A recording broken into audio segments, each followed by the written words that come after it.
Hello students, बोला गया let determinant of M denote the determinant of square matrix M. G 0 से पाई by 2 से लेके आ रहा है। Identify the function g theta दे रखा है root of f theta minus one plus root under f of pi by 2 minus theta minus one, है ना। और एफ थीटा का एक डेफिनेशन दिया हुआ है।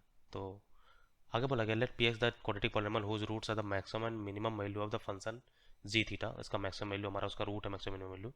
And p of two is equal to two minus root two दे रखा है ताकि वेरिफिकेशन करवाए। Then which of following statement following is true, तुमसे बोला गया कि कौन सा ट्रू है। तो इसमें जो कॉन्सेप्ट ये है कि पहले एफ थीटा को सिंप्लीफाई करोगे, जब तक एफ थीटा सिंप्लीफाई नहीं होगा तुम्हारा काम नहीं बनेगा, है ना। तो सिंप्लीफाई करना जरूरी है। तो ये डिटरमिनेंट को ओपन कर लेते हैं तुरंत तुरंत। इस डिटरमिनेंट के अंदर कुछ खासियत है, मीन्स हमारा साइन पाई जीरो होता है, cos pi by to zero होता है, टेन पाई भी जीरो होता है। तो ये एफ थीटा का जो सेकंड डिटरमिनेंट है इसको मैं सॉल्व करता हूँ। एक्चुअली पूरा एफ थीटा सॉल्व करना है, लेकिन चलो पूरा एफ थीटा सॉल्व कर लेते हैं। तो हो जाएगा हाफ टाइम्स ऑफ, इसको सीधा ओपन कर लो तो हमारा बन जाएगा one times of one minus science one plus sine square theta minus sine theta times of, इसका रो कॉलम ब्लॉक मार दो तो minus sine theta plus sine theta वो जीरो हो जाएगा, ठीक ना। Plus one times of plus one times हमारा हो जाएगा sine square theta plus one, है ना, sign square theta plus one. तो ये तो हमारा हो गया पहला डिटरमिनेंट, प्रॉपर्ली देख लेना, है ना, sign square theta plus one. तो ये देखिए हमारा खत्म हो जाएगा, ये one plus sine square theta दो बार है, तो हमारे पास ये पहला जो डिटरमिनेंट आ जाएगा one plus sine square theta का, ठीक है ना। दूसरे वाले की बात करते हैं। दूसरा वाला जो डिटरमिनेंट है इसको मैं लिखता हूँ तभी तुम समझ पाओगे। प्लस करके, प्लस ध्यान रहे खत्म नहीं हो रहा है, प्लस अब ये पूरा है, साइन पाई जीरो है, कॉस पाई बाय टू भी जीरो है, टैन पाई भी जीरो है ना। ये डायगोनल एलिमेंट में पहले लिखा क्योंकि हमें ऑलरेडी रियलाइज हो गया sine pi cos pi by two tan pi. इसको मैं ऐसे लिख देता हूँ cos of theta plus pi by four, ये cos of theta plus pi by four है। और वन थ्री ये जो है फर्स्ट एलिमेंट का थर्ड रो, वो है फर्स्ट रो का third column, tan of theta minus pi by four, है ना, tan of theta minus pi by four. अब इस चीज़ को ध्यान दो, दूसरा वाला चीज़ साइन ऑफ जो लिखा गया theta minus pi by four को, उसको हम पाई बाय टू में से अगर हम घटा दें, मीन्स अगर मैं ये लिखूं, मीन्स अब केयरफुली देखना, sine of theta minus pi by four को हम minus cos of theta plus pi by four लिख सकते हैं। विश्वास नहीं हो रहा, मैं दिखाता हूँ। Cos of theta plus pi by four को हम लिख सकते हैं cos of pi by two minus pi by four minus theta. देख लो, ये pi by four plus theta ही लिखा हुआ है ना। और cos pi by two minus theta क्या होता है, साइन थीटा। तो हमारा बनेगा sine of pi by four minus theta, एक माइनस साइन कॉमन ले लो तो हो जाएगा minus sine of theta minus pi by four. दिख रहा है ना। तो हम इस वाले चीज़ को मैं ऐसे लिख सकते हैं, मैं ऐसे लिख दे रहा हूँ सीधा सीधा, minus cos of theta plus pi by four, ठीक है।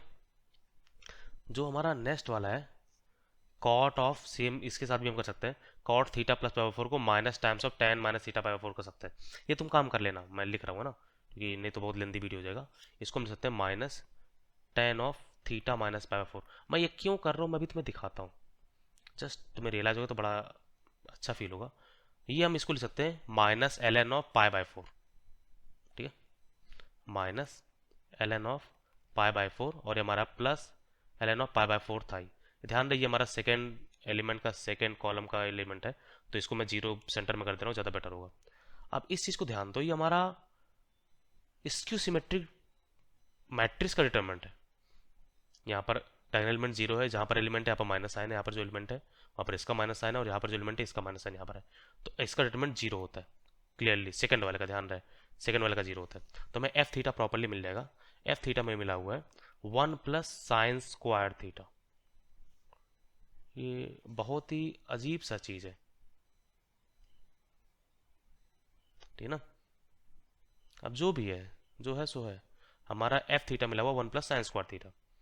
तो एफ थीटा माइनस वन क्या हो जाएगा, क्योंकि हर जगह देखो ना एफ थीटा माइनस वन और F of pi by two minus theta minus one किया गया है। तो पहले मैं निकाल लेता हूँ, एफ थीटा माइनस वन हमारा आ जाएगा sine square theta, f of pi by two minus theta जो होगा हो जाएगा one plus sine square of pi by two minus theta, sine pi by two minus theta cos theta होता है, तो बन जाएगा one plus cos square theta. अब pi by two minus theta जो होगा f of pi by two minus theta हमारा बन जाएगा कॉस स्क्वायर थीटा। और अंडर रूट के अंदर हमें ये भी पता है रूट अंडर एक्स स्क्वायर हमारा होता है मॉड एक्स, बहुत केयरफुल लाना, दोनों पे अंडर रूट लगेगा तो हमारे पास, हमारे दोनों पे अंडर रूट लगा हुआ है clearly F theta minus one पे, तो एफ थीटा माइनस वन तो हमारे बन जाएगा मॉड साइन थीटा, ये हमारा बन जाएगा मॉड कॉस थीटा। तो जी थीटा में आ गया, जी थीटा हमारा आ गया mod of sine theta plus mod of cos theta. अब इसको सिंप्लीफाई करते हैं, तो मैं एक्चुअली इसका जो मिनिमम मैक्सिमम वैल्यू निकालना है, अब वही मिनिमम मैक्सिमम वैल्यू क्या है, इसी का जो मिनिमम मैक्सिमम वैल्यू वो इसके रूट्स हैं पी एक्स के, है ना। तो इसका जो मिनिमम वैल्यू है मीन्स हमारा जो थीटा है, प्रॉपर्ली देखना मैं यहाँ पर लिख रहा हूँ, जी जो हमारा है वो 0 से पाई बाई 2 के बीच में। और 0 से पाई बाई 2 का अगर मैं ग्राफ बनाऊँ साइन और कॉस का दोनों का, तो साइन का हमारा ऐसे होता है 0 से पाई बाई 2, और कॉस हमारा इस तरह से एग्जैक्टली यहाँ पे 0 है ना, पे पाई बाई 2 है। तो इसका जो मिनिमम वैल्यू होगा, मिनिमम वो 1 होगा, और मैक्सिमम वैल्यू √2 होगा। 0 पे वैल्यू 1 है, पाई बाई 2 वैल्यू 1 है, तो दोनों वैल्यू से मतलब बीच में मैक्सिमम 1 है। तो जो जी थीटा मिनिमा है वो 1 है, और जी थीटा जो मैक्सिमा है वो पाई बाई 4 पे आने वाला है, वो √2 है। तो हमें दोनों रूट मिल गए, तो हम पी जो पी एक्स है, पी एक्स को हम ये लिख सकते हैं a times of x minus one into x minus √2, क्योंकि हमें एक्स का कॉफिशिएंट नहीं पता है ना, क्वाड्रेटिक इक्वेशन है, मतलब ये क्वाड्रेटिक एक्सप्रेशन दे रखा है ना, P x is quadratic polynomial से इक्वेशन नहीं है, तो हम उसमें a डालना पड़ेगा। हमें एक इन्फॉर्मेशन और दे रखा है, हमें दे रखा है p2 माइनस √2 है, तो ये अच्छी बात है। तो ये हमारा p2 हमारा हो जाएगा a times of 2 minus one into 2 minus √2, और ये 2 माइनस √2 ऑलरेडी दिया हुआ, 2 minus √2 is equal to a times of 2 minus √2, तो कैंसिल हो जाएगा, a का वैल्यू 1 आ गया, तो हमें P X exactly P X मिल गया है। पी एक्स हमारा हो गया है x minus one times of x minus √2। तो हम इसका ग्राफ बना सकते हैं, मतलब इसके दोनों रूट मिल गए, एक 1 है और एक √2 है, तो क्वाड्रेटिक है ना, तो इसका ग्राफ हमारा क्लियरली एक पैराबोला आएगा जिसका एक √1 है और एक √2 है। मैं ध्यान रखना ये टिल्टेड नहीं है ऐसे कुछ इस तरह से। तो ये हमें पता है कि अगर वैल्यू 0 से लेकर 1 के बीच में तुम्हारा p पॉजिटिव होगा, 1 से लेकर √2 के बीच में तुम्हारा निगेटिव होगा, √2 से बड़ा तुम्हारा वैल्यू पॉजिटिव होगा, क्योंकि हमें ऑप्शन हमारा उसी फॉर्म में दिया गया है। बस तुम्हें ये पता करना है ये 1 से छोटा है या फिर 1 और √2 के बीच में है या फिर √2 से बड़ा है, बस ये पता करना है। तो अब आते हैं 3 प्लस √2/4 है, 3 प्लस √2/4, ये तुमसे बोला गया क्लियरली क्या हो रहा है, तो √2 का वैल्यू, √2 हमारा 1.414 होता है, तो 3.3 प्लस 1 तो 4.414, तो ये 1 से बड़ा है लेकिन √2 से छोटा है।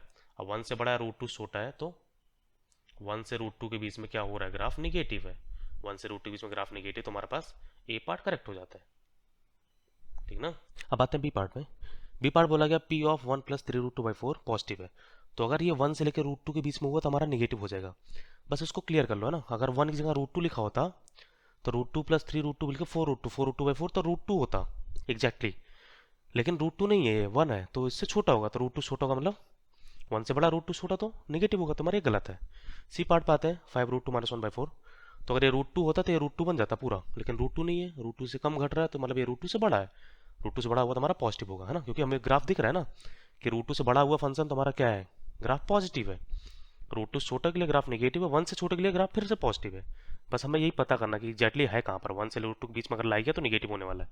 यहाँ पर आ जाओ, 5 माइनस √2/4 वैल्यू रख लो, अगर तुम्हें वैल्यू रखना है, वैल्यू रखो, तुम्हारा क्या हो रहा है, ये हमारा √2 के लिए 1.414 होता है, 5 माइनस 1.414 मतलब 5 माइनस 1.4, तो ये अप्रॉक्सीमेट 3.6 हो रहा है, 3.6/4, तो हमारा ये 1 से छोटा है, 1 से छोटा हुआ तो वैल्यू पॉजिटिव होना है, जो कि निगेटिव देगा, तुम्हारे पार्ट गलत है, तो इसका आंसर हमारा क्या है, ए और सी।